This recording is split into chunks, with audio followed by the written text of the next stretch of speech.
2002లో ఖచ్చితంగా నేను ఇలానే అనుకున్నాను. నాలాంటోడు ఒకడు భూమి మీద ఉండటం అవసరమా, బతకడం అవసరమా అని అనుకున్నాను.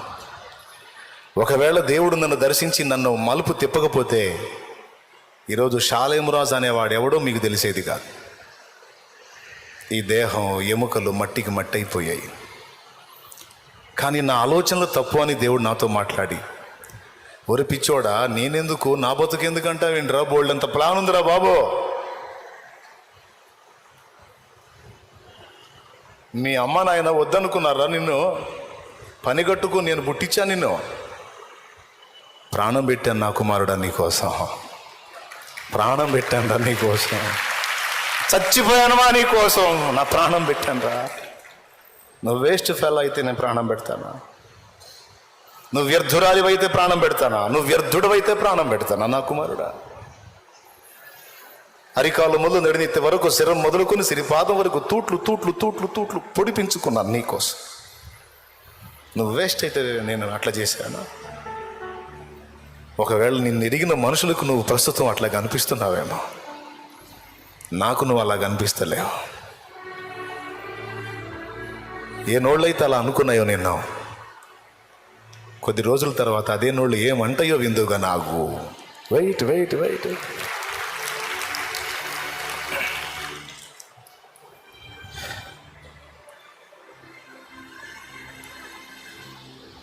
జైల్లో ఖైదీలతో కలిసి కష్టపడుతున్న యోసేపుని ఎవరు అనుకున్నారండి ఐగుప్తు మొత్తాన్ని వెళ్తాడని? ఎవరికి తెలుసు? జైలు అధికారికి తెలుసా? పోతీఫెరోకు తెలుసా? యోసేపును అన్యాయంగా జైలు పాలు చేసిందే నింద మోపి పోతీఫెరో వైఫ్కు తెలుసా? యోసేపును పట్టుకొని కొట్టి జైల్లోకి అప్పగించినటువంటి వ్యక్తులకు తెలుసా? వాళ్ళు కొడుతున్నది, అనుమానిస్తున్నది, అవమానిస్తున్నది, దుర్భాషలాడుతున్నది, దారుణంగా మాట్లాడుతున్నది, శ్రమ పెడుతున్నది, కొద్ది రోజులలో ఐగుప్తుని ఏలబోతున్న వాడిని వాళ్ళు అనుకున్నారా? అనుకోలా. కానీ దేవుడు చూడు ఏం చేశాడు, ఎవ్వరు ఊహించలా. కానీ ఇద్దరికి తెలుసు ఆ సంగతి. ఒకటి దేవునికి తెలుసు, రెండు ఆయన దర్శనంలో, చిన్నప్పుడే దర్శనంలో చూపించాడు యోసేపుకి, ఆ యోసేపుకు తెలుసు, ఇద్దరికీ తెలుసు.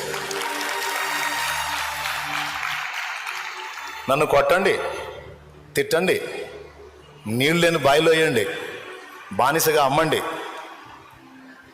అపనిందలు వేసి నన్ను జైలు పాలు చేయండి, మీ ఇష్టం వచ్చినట్టు ఆడుకోండి.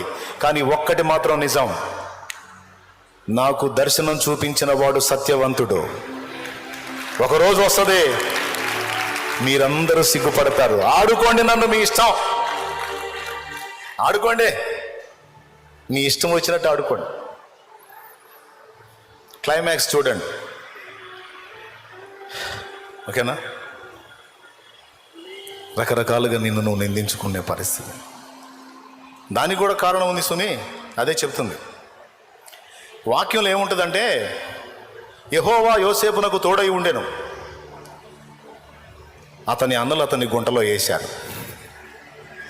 యెహోవా యోసేపునకు తోడై ఉండెను, 20 తులాల వెండికి బానిసగా సొంత అన్నలే అమ్ముకున్నారు. యెహోవా యోసేపునకు తోడై ఉండెను, సంతలో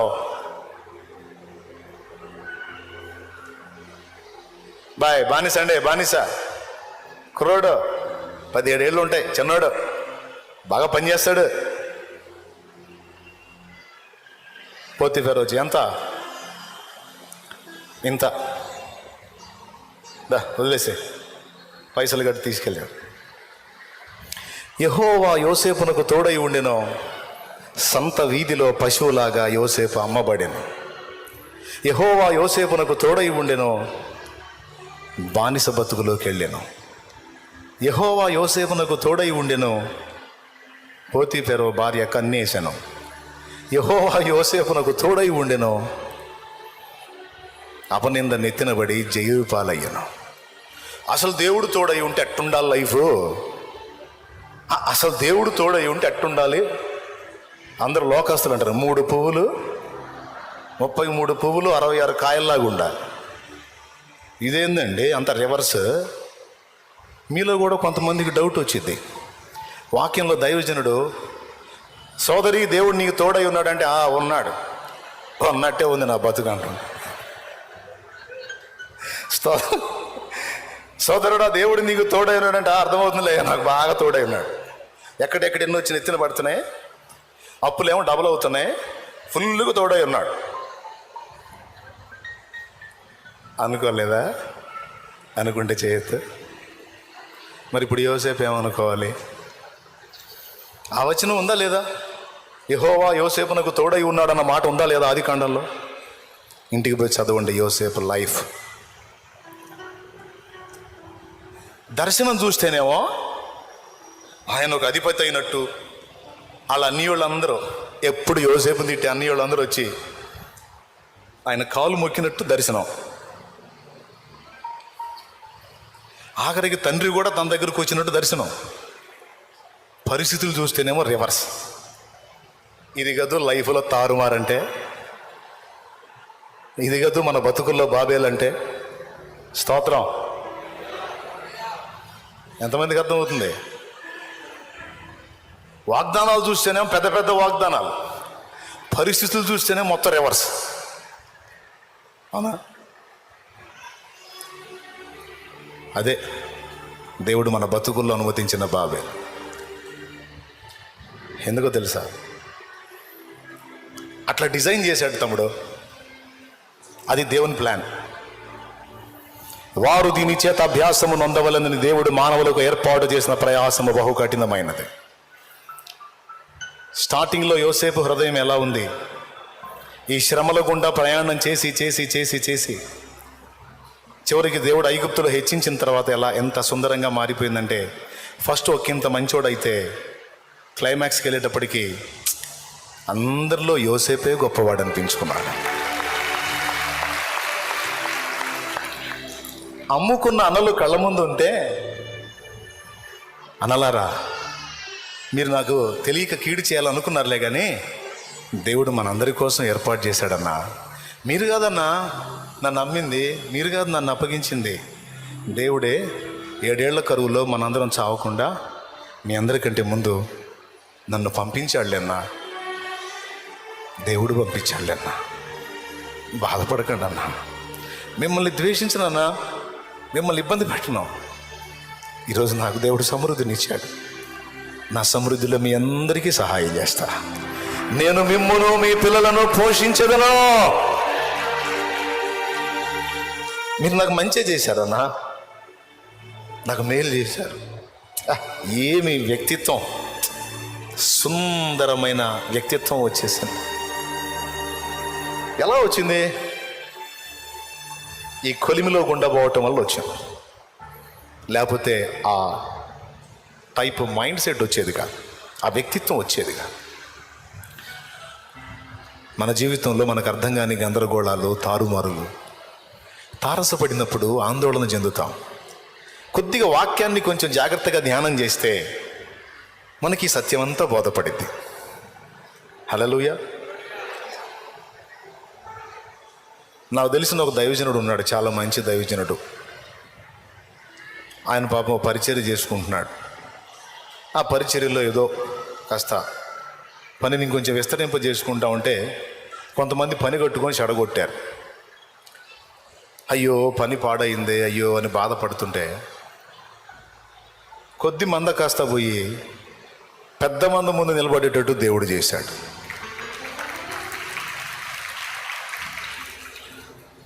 సాల్మాన్ అన్నయ్య, ఆయన ఎవరో కాదు. దేవునికి స్తోత్రం. హల్లెలూయా.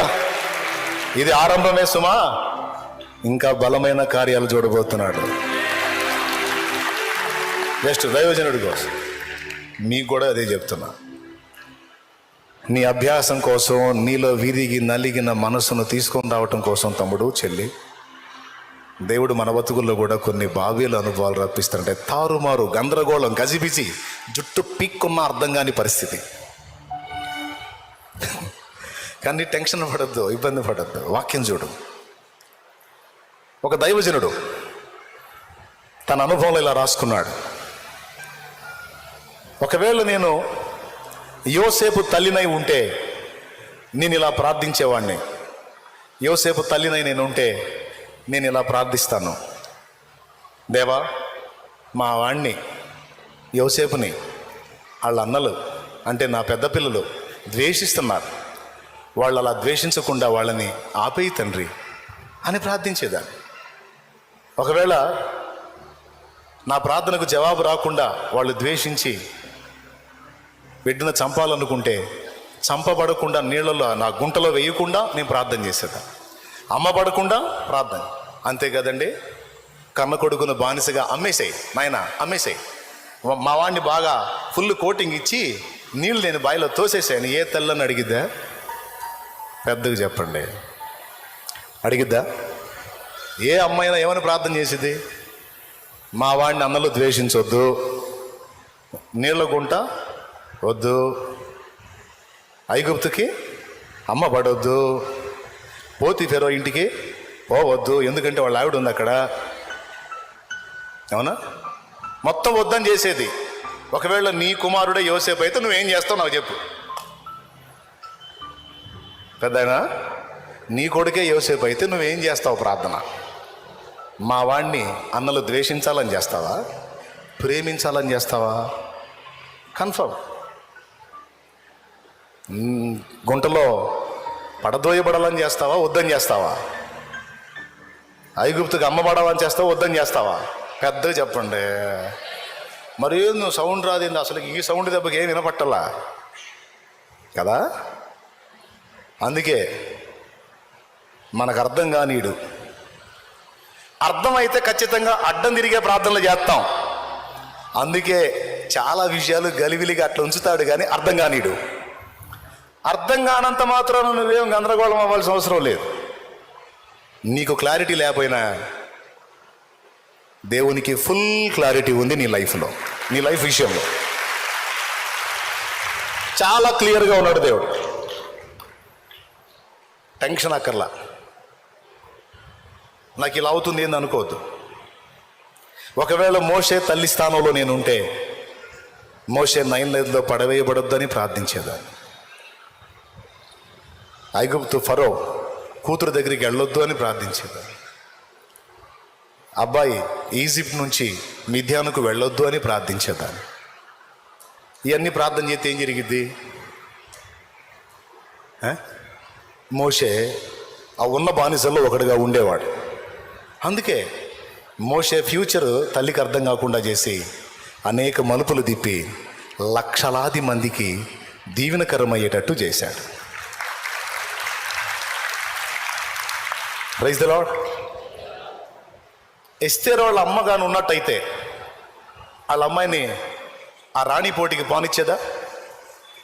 వద్దయ్యా, వాళ్ళంతా దరిద్ర గుంపు, వాళ్ళ ఆచారాలు అలవాట్లు వ్యవహారాలు వేరు.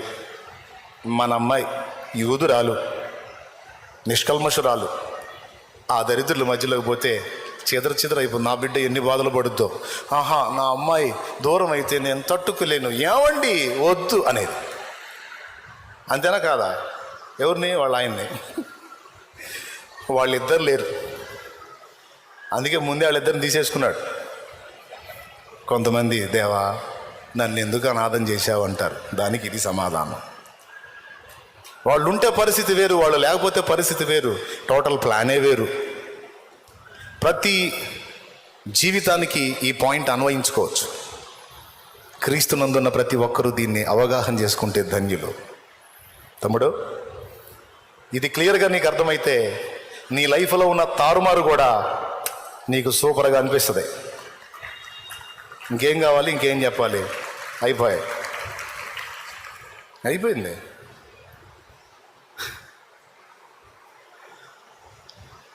ఎంతమంది ఒప్పుకుంటారు వాస్తవమేనన్నా అని? నిజంగా నిజం. అయితే నువ్వు చేయాల్సింది ఒకటి, యోసేపు ఎలాగైతే తన సృష్టికర్తకు తను తాను అప్పగించుకొని తనకున్న దర్శనాన్ని బట్టి ప్రయాణం చేశాడో, నీకు దేవుడిచ్చినటువంటి దర్శనాన్ని బట్టి ఆయన వైపే చూస్తూ ముందుకు సాగిపో. నీకు ఎదురవుతున్న పరిస్థితుల వైపు కాదు, వాటిని మార్చి వ్యతిరేక పరిస్థితుల్ని అనుకూలంగా నీకు తిప్పేయగల ఆయన వైపు చూస్తున్నాడు. కథం. నీకేం చెప్పటానికి బాగానే ఉంటుంది. అట్ట చెప్పకపోతే, నువ్వు అట్ట చేయకపోతే మరి ఇంకేం చేస్తావు చెప్పు? ఉన్నది అదే దారి. ఎటు చూస్తూ? ఆయన వైపు చూస్తూ. ఈ తారుమారులే ఒక సుందర వ్యక్తిత్వాన్ని నీకు తీసుకొస్తాయి, సుందర భవిష్యత్తు కూడా నీకు ఇస్తాయి. ఇక్కడ కూర్చున్న వాళ్ళు ప్రతి ఒక్కరూ ఏదో ఒక వేదంలో ఉన్నారు, ప్రతి ఒక్కరూ ఏదో కలతలో ఉన్నారు, ప్రతి ఒక్కరు సేవకులతో సహా ఆటుపోట్లో నలుగుతున్నారు. అందరికీ ఒక్కటే సమాధానం.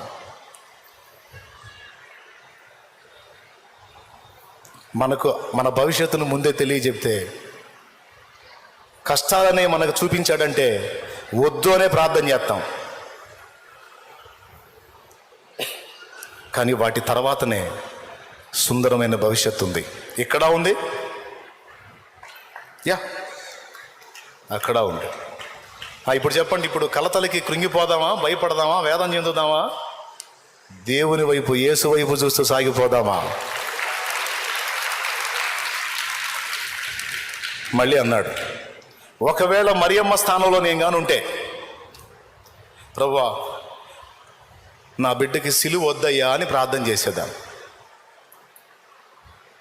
ఆ శ్రమలు వద్దయ్యా అని ప్రార్థన చేసేదాన్ని, నా బిడ్డకి సిలువ మరణం వద్దయ్యా, అవసరమైతే నా ప్రాణం తీసుకో ప్రభువా అని ప్రార్థన చేసేదాన్ని.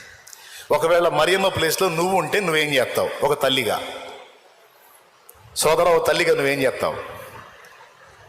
యేసయ్యకు నువ్వే తల్లి అనుకో, ఆయన నీ బిడ్డ, నువ్వేమని ప్రార్థన చేస్తావు? ఆయనకి సిలువ కావాలని చేస్తావు, వద్దని చేస్తావా? మరి ఆయన సిలువ ఎక్కకపోతే మనల్ని వేయాలి సిలువ మొత్తాన్ని పట్టుకొని. అందుకే మన క్లారిటీ ఉండనీయడు. మన లైఫ్, మన జీవిత ప్రయాణంలో స్పష్టత ఉన్నాడు, క్లారిటీ ఉన్నాడు. గలిబిలిగా వెళ్తుంటుంది. కానీ క్లైమాక్స్ చూస్తే పద్ధతి ప్రకారం సెట్ అయిపోయి ఉంటాయి అన్నీ. ఇది దేవుని పద్ధతి, దేవుని ప్లాన్, దేవుని నడిపింపు. ఇప్పుడు 3 బాబేలు అయిపోయినాయిగా. నంబర్ 1 ఆది కాండంలోని బాబేలు, 2 సంఘములోని, 3 మన బతుకుల్లోని. అవసరమా అనవసరమా? ఎంతమంది అవసరం అంటారు? చేతులు ఎత్తండి. కన్ఫామా? ఇట్టిట్ట కాదు. అట్లయితే మరి ఇక ప్రార్థన చేయబోతున్నా. ఏమని దించవాకండి, ప్రభా తారుమారుని ఇంకా డెవలప్ చేయతండి, ఇంకా గందరగోళంలో నెట్టే తండ్రి, మా బిడ్డలు రెడీ అయిపోయారు అనేదా? వద్దా? మరి ఇప్పుడే కదండి కావాలన్నారు. అనలే, భయపడవాకండి. ఎందుకంటే ఆల్రెడీ పాపం తారుమారులోనే ఉన్నారు. ఒక కొలికి వచ్చిద్దా రాదా? నోరు తెరిసి అందరు చెప్పండి. మరియమ్మ ప్లేస్లో ఉండి కాదు, దేవుని వైపు చూసి దేవుని ప్లేస్లో ఉంటే కానీ మొత్తం మ్యాటర్ అర్థం కాదు. ఈ సింపుల్ మ్యాటర్ నీకు అర్థమైతే నీ జీవితంలో ఇప్పుడు ఎదుర్కొంటున్న చేదైన అనుభవాలన్నీ భవిష్యత్తులో నువ్వు తీయని సాక్ష్యాలుగా చెప్పుకుంటావు.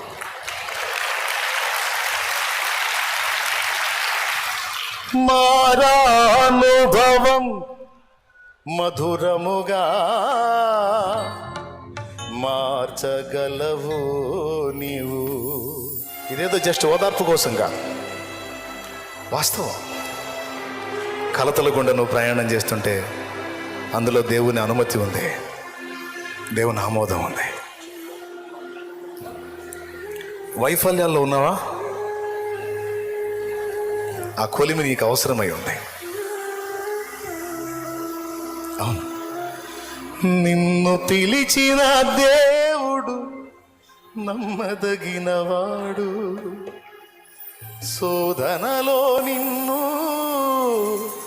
విడిచిపెట్టిపోడు, కంటి పాపలా తోడుండి నిన్ను కాచుకుంటాడు, కన్న తండ్రిలా తోడుండి నిన్ను ఆదుకుంటాడు. నమ్మునేస్తమా,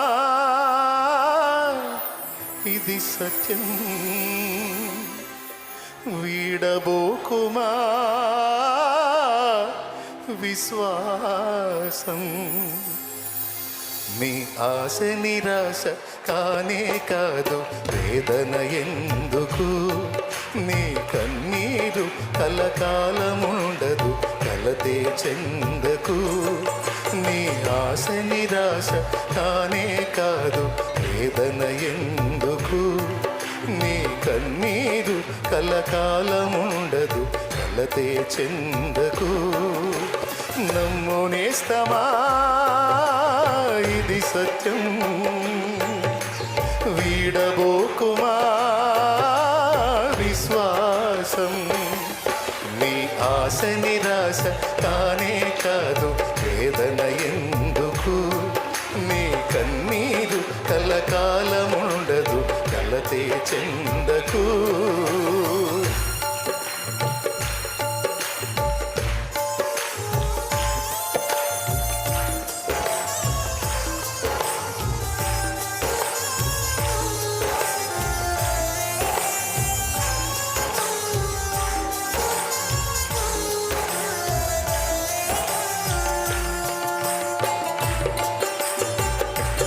దేవునికి మనసారా స్తుతి చెప్పు. ఓటమిలో ఉన్నావా, బాధపడద్దు. ఫెయిల్ అయి ఉన్నావా, బాధపడద్దు. కాల్చబడకపోతే విలువ పొందని, చీల్చబడకపోతే వర్షాన్ని ఇవ్వదు.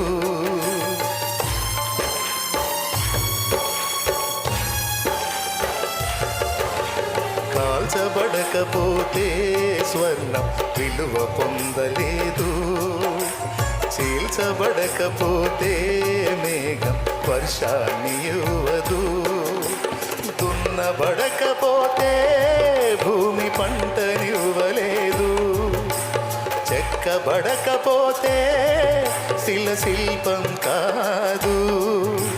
శ్రమల కొలిమిలు కాలకపోతే యేసు రూపు రాదు.